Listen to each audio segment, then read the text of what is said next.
네, 문 대통령이 오늘 오전 새해 국정운영 기조를 담은 신년사를 발표하고 청와대 출입 기자들과 질의응답을 포함한 각본 없는 기자회견을 진행했습니다. 네, 국민이 체감할 수 있는 경제 성장이 화두였는데요. 관련 내용 전문가 모시고 살펴보겠습니다. 최요한 경제평론가 나오셨습니다. 어서 오세요. 예, 반갑습니다. 예. 네, 문 대통령의 경제 분야 국정운영 구상에 대해서 좀 전반적으로 평을 해주신다면 어떨까요? 그러니까 이제 맨 처음 기조 발언할 때, 그러니까 촛불을 통해서 우리 국민들의 정치 효능감이 높아진 것에 대해서 감사하다는 말씀과 함께 분명히 했고요. 예. 그러면서 그 다음 들어가는 것이 기조가 이제 정부 정책을 통해서 내 삶이 바뀌어야 한다, 내 삶이 바뀔 수 있다는 자신감을 보여준 것이죠.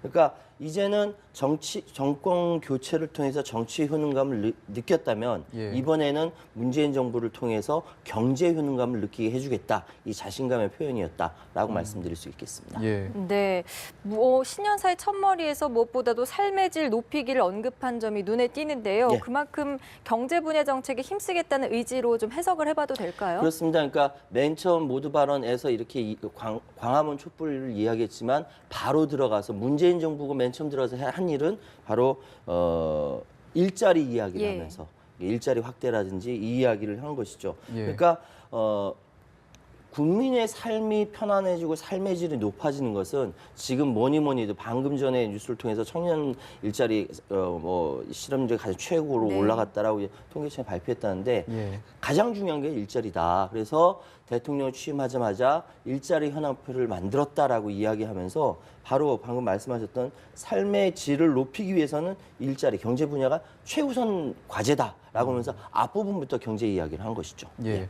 반면에 이번 기자회견에서 좀 아쉬웠던 부분이 있었다면 어떤 게 있을까요? 사실 오전에 어떤 기사가 나왔냐면 대한민국이 로또와 그리고 가상화폐에 광풍이 불었다. 예. 이 원인이 무엇인가라고 했을 때 사실 지금 헬조선이라고 일컬어지는 사람들의 이야기는 기성세대들은 부동산을 통해서 돈을 벌었지만 예. 지금은 뭐 돈을 벌 수 있는 여지가 없죠. 취업도 어렵고 예. 그렇기 때문에 사람들이 로또와 가상화폐에 휩싸인 거 아니냐라는 이야기 기사가 나왔어요. 마찬가지로 오늘 기자회견에서 혹시 암호화폐에 관련된 대책이라든지 기자들이 질문하면 대답이 나왔었겠지만 거기에 대해서 구체적으로 이제 이야기를 하지 않은 거는 아마 뭐 여러 가지 가능성이 있지만 일단은 여러 가지 TF를 통해서 준비 중에 있으니까 아직 이야기를 하지 않은 것 같은데요. 예. 이런 것들이라든지 하여튼 이 재벌 개혁에 대한 더 구체적인 방안이라든지 이런 것들이 좀 안 나온 것이 좀 섭섭하네요. 네, 예. 그렇군요.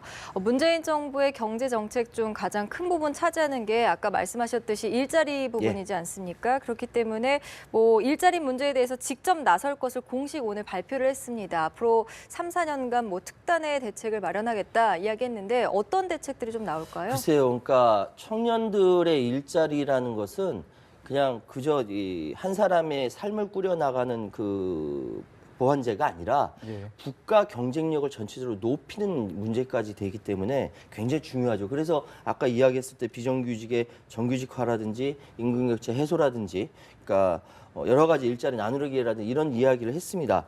지금 2021년까지 39만 명이 증가한 이후 빠르게 감소하고 이 부분에 대해서는 우리 그러니까 정부에서 적극적으로 고민하고 있는데 아마 국가 경쟁력의 문제이기 때문에 지금 4차 산업혁명과 연계가 되는 그런 일자리에 대해서 고민하고 있지 않을까. 실제로 지금 고민하고 있고요. 예. 방금 가상화폐 말씀드렸지만 거기서 핵심은 블록체인이라는 이 4차 산업혁명의 기술이거든요. 예. 이것이 청년 일자리와 연계가 되는 부분을 고민하고 있는 걸로 제가 전해 듣고 있는데 아마 그 부분에 대해서 조만간 대책이 나오지 않을까 예. 그런 생각을 해봅니다. 그렇군요. 네. 문 대통령이 최저임금 인상이 우리 경제의 체질을 바꾸는 의미 있는 결정이다라고 했는데 예.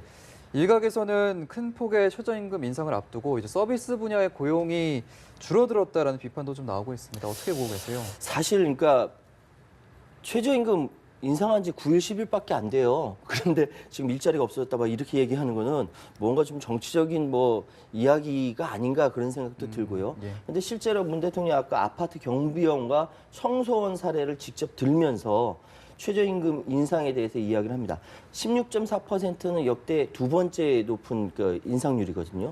그런데 이것이 어떤 의미가 있느냐라고 했을 때 실제로 국민들 주머니에 돈이 있을 때 소비가 창출되고 그 소비를 통해서 전체 경제 활력을 일으키겠다는 이야기를 명확하게 이야기를 했어요.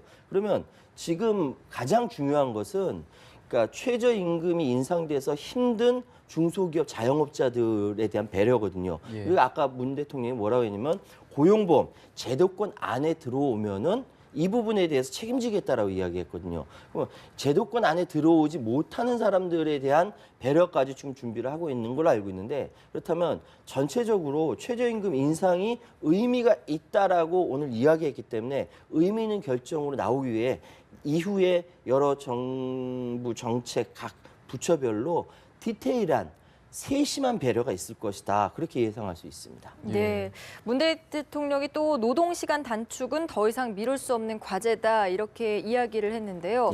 이것에 대해서 뭐 노동계 또 사측 또 정치계 반응은 엇갈리고 있는데 의견이 수렴되려면 좀 시간이 걸리겠죠. 그렇죠. 그러니까 아까 문 대통령이 얘기했던 게 노사정 그리고 민까지 같이 이야기했어요. 국민들. 그러니까 이 부분이 사실 노동시간이라는 게 우리나라가 멕시코 다음으로 두 번째로 과로사회라는 것이고 이 과로사회가 결코 생산성을 올리기가 힘든 부분이거든요. 그렇기 때문에 이 부분이 합의가 되기가 지극히 어려울 거라고 봅니다. 왜냐하면은 뭐 기업 측도 그렇고 노동자 측도 있고 첨예한 이해관계가 돼 있기 때문에 그런데 여기서 역할을 해야 될 게 정치 쪽에서 역할을 해줘야 돼. 자기 역할이거든요. 그러니 그 역할을 하라고 그렇게 권한을 줬는데 그거 못하고 파이 나눠 먹기만 하고 있다는 비판을 받고 있는 것이죠. 어쨌든 시간은 걸리겠지만 국정 기조가 삶의 질을 높이는데 노동시간 단축해야 되는데 확고히 하고 있는 만큼 뭔가 대책이 나올 걸로 예상할 수 있습니다. 네. 반면 또 새롭게 시행될 노동자 휴가 지원 제도도 공개가 됐는데 과연 이게 작은 기업의 노동자들도 지원을 받을 수 있을 것인지 좀 실효성은 좀 어떻게 전망하시나요? 그러니까 이게 일종의 매칭 펀드인데요. 노동자가 휴가라든지 사용하기 위해서 일정 정도 기금을 자기가 스스로 저축하고 기업도 이렇게 같이 도와준다면 그만큼 또한 정부가 옆에서 서포트를 하겠다라는 이야기입니다. 이건 매칭 펀드로 다른 데서도 많이 하고 있어요. 실제로 가능한 거고. 근데 방금 말씀드렸던 노동시간 단축이라는 것은 과로 사회를 방지하기 위해서 나온 것처럼 노동자 휴가 제도도 마찬가지로 같은 맥락에서 이해할 수 있거든요. 근데 방금 말씀하신 작은 회사에서 가능하느냐 이런 매칭 펀드들 많이 가능하고 있기 때문에 이야기한 것이고 그렇기 때문에 아까 얘기했던 고용보험이라는 제도권 안에 들어오는 것에 대해 들어오십시오라고 문을 개방한 것이고 여기에 대해서 대안을 내온 것이죠. 그러니까 그러면 정부에서는 제도권 밖에 있는 소상공인 자영업자 좀 더 제도권 안으로 들어올 수 있도록 노력을 해야만 하겠죠. 네, 그렇군요. 또 문 대통령이 그 재벌 개혁 의지를 나타냈습니다. 이게 뭐냐면 대기업과 중소기업의 상생을 의미한 것 같은데 이를 위해서 주주 의결권 확대 또 스튜어드십 코드를 도입하겠다고 했는데 시청자 여러분들이 잘 모르실 수도 있을 것 같아서 설명 좀 부탁드립니다. 스튜어드라는 것이 소위 그러니까 그 주인의 재산을 관리하는 집사를 의미합니다. 집사는 이제 주인의 재산을 위해서 뭐 여러 가지 이렇게 관리를 하지 않습니까? 스튜어드십 코드라는 건 뭐냐면 소위 우리 국민들이 세금을 통해서 연기금이라든지 이런 돈을 이렇게 적립을 해놓으면 이걸 기관 투자자들이 돼서 기업에 투자를 해서 이윤을 극대화시키지 않습니까? 그러면 예전에는 그 주주 의결권이라서 그 기업만큼 그러니까 기업에 낸 돈만큼 주주 의결을 권을 갖고 있지만 이제 스튜어드십 코드라는 것은 좀 더 그 기업이 더 지속적인 성장을 하기 위해서 기관 투자자가 그냥 자기 의결권만 행사하는 게 아니라 구체적으로 같이 개입해서 거기에 대해서 활로를 열어주고 논의를 통해서 성장을 시킨다는 거죠. 왜?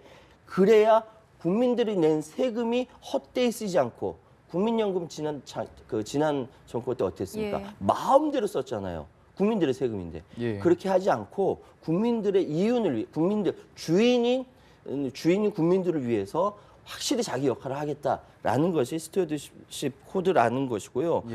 이것이 바로 기관 투자자들부터 이렇게 다 잡겠다. 이건 다시 연결되면 뭐냐면은 재벌 개혁과 같이 연결이 되는 것이죠. 재벌들에게 가장 많이 돈을 투자한 데가 바로 기관 투자자이기 때문에 그렇습니다. 어쨌든 이 부분은 상당히 긍정적이다. 이렇게 말씀드릴 수 있겠습니다. 예, 그렇군요. 문 대통령이 지속적인 고도 성장은 어렵고 OECD 국가 중에서 상위 성장률을 달성을 하게 되면 만족할 것이다라고 말을 했는데 이 부분 좀 동의하시는 편이에요? 오해하실 수가 있어요. 왜냐하면 옛날에 우리나라 그 경제 성장률 보면 막 10%, 20%, 막 이렇게 성장했잖아요. 그런데 사실 우리나라가 지금 경제 대국으로, 그러니까 경제 강국으로 성장했다라고 한 10위권 정도. 그러니까 OECD에서 이제 상위권을 점유한다라면 과거처럼 마구마구 이렇게 몰아갈 수 있는 게 아니거든요. 그래서 오죽했으면 아까 장하성 실장이 직접 나와서 예전에는 산업을 국가가 막 끌고 갔지만 이제는 민과 기업이 먼저 가는 것을 적극적으로 지원해 주는 시스템으로 바뀌어야 된다라는 얘기가 선진국형으로 바뀐다는 것이군요. 그 선진국형은 보통 미국도 그렇고 유럽의 선진국들 성장률이 3%, 4%예요. 그 상위권을 올라가겠다는 것이기 때문에 대한민국의 경제 체제 자체의 체질을 바꾸면서 선진국형 경제 체제로 만든다라는 것을 선언한 것이다. 이렇게 보시면 될 것 같습니다. 그렇군요. 문 대통령의 이번 경제 분야 신년사를 한마디로 정리를 하자면 삶의 변화를 체감할 수 있게 할 것이다. 이렇게 좀 정리해 볼 수 있을 것 같은데 앞으로 저희가 실제로 체감할 수 있는 부분 어느 정도 있을 거라고 예상하시나요? 사실 그런 게 있습니다. 이제 정부가 어떤 정책을 내왔을 때 그것이 내 삶과 무슨 관계가 있지? 라고 의구심을 갖는 경우가 많이 있거든요. 그런데 중간에 또 그렇게 내 삶과 무슨 정책을 내놨는데 그것이 국민들의 삶이 아니라 소수 몇 사람을 위한 그 정책으로 바뀌어버리니까 사람들이 화가 나니까 촛불을 들었던 거 아니겠습니까? 그러니까 이번에는 내세운 정책 기조 자체가 국민들의 삶의 질을 높인다라는 차원에서 나왔기 때문에 그러니까 별도로 하늘이 뚝 떨어진 그런 정책이 아니라 국민들의 구체적인 삶에 발을 딛고 여기에서 출발하는 것이다라고 이야기했기 때문에 일단 이번 기자회견의 전체 기조라든지 이런 부분들은 잘 잡힌 것 같습니다. 그런데 이것이 구체적으로 적용되는 것은 또 다른 문제죠. 그렇기 때문에 시민들의 민주주의 의식 성장이라는 건 문재인 정부가 잘하나 못하나 잘 살펴보고 감시하는 것이 시민들의 몫이다. 이렇게 말씀드릴 수 있겠습니다. 네, 긍정적인 변화를 기대해 보겠습니다. 지금까지 최희환 경제평론가였습니다. 고맙습니다. 네, 감사합니다. 고맙습니다.